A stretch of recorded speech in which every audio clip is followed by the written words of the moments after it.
Let the critique begin.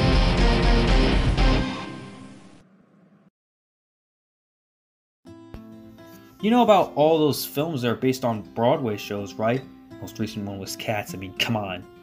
Well, here's another one, titled Paint Your Wagon, which is loosely based on the Broadway show that was a Western comedy set during the Gold Rush in California, starring Lee Marvin as Ben Rumson, Clint Eastwood as his partner, and Jean Seberg as Elizabeth, who was a second wife to Mr. Woodling, who auctioned her off in town, and Rumson, being all drunk, earns her as a wife. How partner ended up with Rumson was that a wagon he was in crashes near a river and his brother dies. At the burial site, Rumson finds some gold dust and then emerges No Name City, which serves as a mining camp.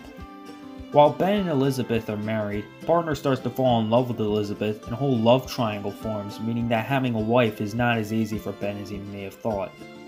The film has a nice little story put together and it's very different from the stage version.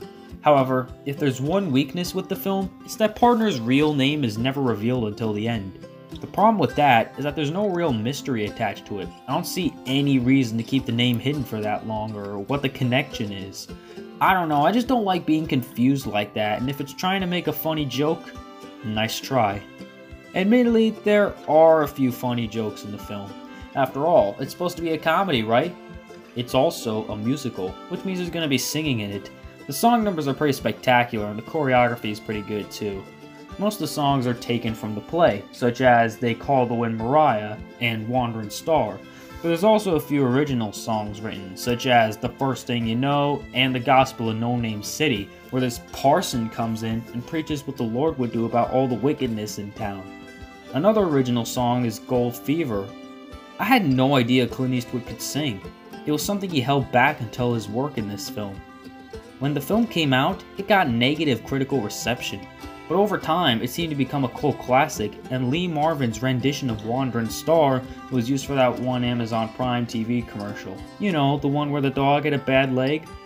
That brings me to the next thing. Wandering Star is my favorite song from that film. You know, maybe the film still isn't that popular. Rotten Tomatoes gives it 27%.